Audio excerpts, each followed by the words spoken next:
नमस्कार दोस्तों, स्वागत है आप सभी का veg and fruits remedies channel के एक और बेहद खास वीडियो में। उम्र बढ़ने के साथ शरीर में कई तरह की तकलीफें अपने आप आने लगती हैं।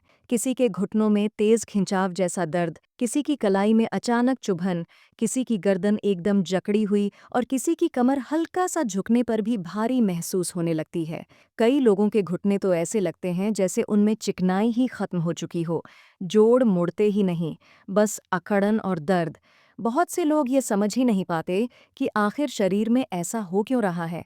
आज मैं, रीमा, आपके लिए कुछ बेहद आसान पर असरदार घरेलू उपाय लेकर आई हूँ, जिन्हें बस अपनी रोज़मर्रा की डाइट में शामिल करना है। शरीर को अंदर से सहारा मिलेगा, हड्डियों को नई ताकत मिलेगी और पुरानी जॉइंट पेन की समस्या भी धीरे धीरे कम होने लगेगी। सबसे पहले जिस चीज़ का सेवन करना है, वह है तिल, सेसमी सीड्स। तिल दो तरह के आते हैं, सफ़ेद और काले, और कोई भी तिल रोज़ केवल 1 चम्मच खाना होता है। इससे शरीर में कैल्शियम का स्तर दोबारा बढ़ने लगता है। कई बार हड्डियों की कमजोरी का वास्तविक कारण यही छिपी कैल्शियम की कमी होती है, और तिल इसे तेजी से सुधारने में मदद करता है। इसके बाद आती है दूसरी बेहद खास चीज़, मखाना, लोटस सीड्स। मखाने में कैल्शियम, मैग्नीशियम, जिंक, कॉपर और कई तरह के पोषक तत्व होते हैं जो पूरे शरीर को मजबूत बनाते हैं। चाहे तो आप तिल और मखाने दोनों को हल्का सा भूनकर ड्राई रोस्ट करके पाउडर बना सकते हैं। 2 बड़े चम्मच तिल और 1 कटोरी मखाना लेकर इसे धीमी आंच पर सेक लें। स्वाद भी बढ़ जाता है और पीसने में भी आसानी होती है। रोज़ाना 10 से 12 मखाने खाना बेहद फायदेमंद माने जाते हैं। कई लोग तो मखाना दूध में उबाल कर खाते हैं और उन्होंने बताया कि इससे जोड़ जल्दी खुलने लगते हैं। कई लोगों ने यह भी महसूस किया कि सुबह उठते ही हाथ पैर खड़े लगना, जोड़ जाम होना, इन सब में यह तिल मखाना पाउडर काफ़ी आराम देता है।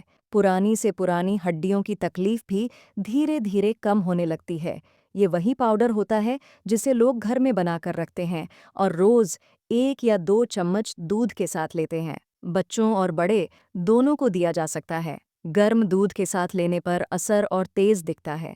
कई लोगों की शिकायत रहती है कि सीढ़ियां चढ़ते समय घुटने जवाब देने लगते हैं, जोड़ मुड़ते नहीं, स्टिफनेस बढ़ जाती है। उनके लिए भी यह बेहद उपयोगी माना गया है। इसके बाद आती है एक और महत्वपूर्ण चीज़, कद्दू के बीज, पंपकिन सीड्स। इनमें ओमेगा 3 और ओमेगा 6 फैटी एसिड भरपूर होते हैं। दिन में कभी भी 1 बड़ा चम्मच कद्दू के बीज खाना हड्डियों और जोड़ों के लिए अच्छा माना जाता है। इसके साथ 1 चम्मच अलसी, फ्लैक्स सीड्स भी ज़रूर लेनी चाहिए। भुनी हुई अलसी खाना ज़्यादा फायदेमंद है। ध्यान रखें, अलसी एक दिन में 2 चम्मच से ज़्यादा न खाएं। अलसी और गुड़ साथ में खाने से हड्डियां मजबूत होती हैं और शरीर में आयरन की कमी भी कम होने लगती है। ये एनीमिया से बचाने में भी मदद करती है। पुराने समय के लोग तो ठंड भर तिल गुड़ के लड्डू खाते थे ताकि शरीर गर्म रहे, नसों को सहारा मिले और पूरे साल जोड़ दर्द जैसी दिक्कतें न हों। आज भी बहुत से घरों में तिल और अलसी बराबर मात्रा में भूनकर एक डिब्बे में स्टोर किया जाता है। रोज सिर्फ 1 चम्मच इस मिश्रण का सेवन काफ़ी माना जाता है। चाहे तो एक छोटा टुकड़ा गुड़ का साथ में ले सकते हैं। बस ध्यान रहे, कच्चा तिल और कच्ची अलसी न लें। हल्का सा भून लेने से इनके नेचुरल ऑनेल बाहर आते हैं और असर तेज होता है। कच्ची अलसी कई बार खांसी भी करवा देती है, इसलिए भुनी हुई ही लें। भूनते समय जब मिक्सचर हल्का सा उचकने लगे और फटफटाने लगे तो समझ जाइए कि ये तैयार है।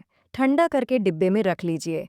कई लोग इसे पीसकर पाउडर भी बना लेते हैं और दूध या गुड़ के साथ लेते हैं। अगली चीज़ जो बहुत मदद करती है वह है सिका हुआ चना।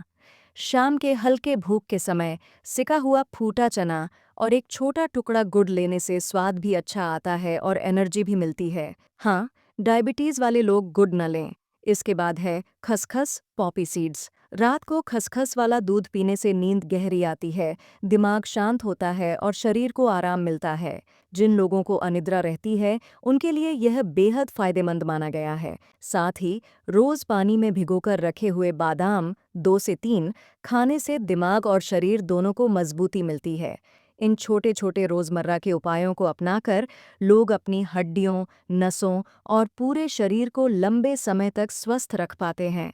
अगर आपको यह वीडियो उपयोगी लगा हो तो इसे लाइक ज़रूर करें, दोस्तों और परिवार के साथ शेयर करें और veg and fruits remedies channel को सब्सक्राइब करना न भूलें, ताकि आपको इसी तरह की और भी हेल्थ से जुड़ी सरल और असरदार जानकारी मिलती रहे। धन्यवाद।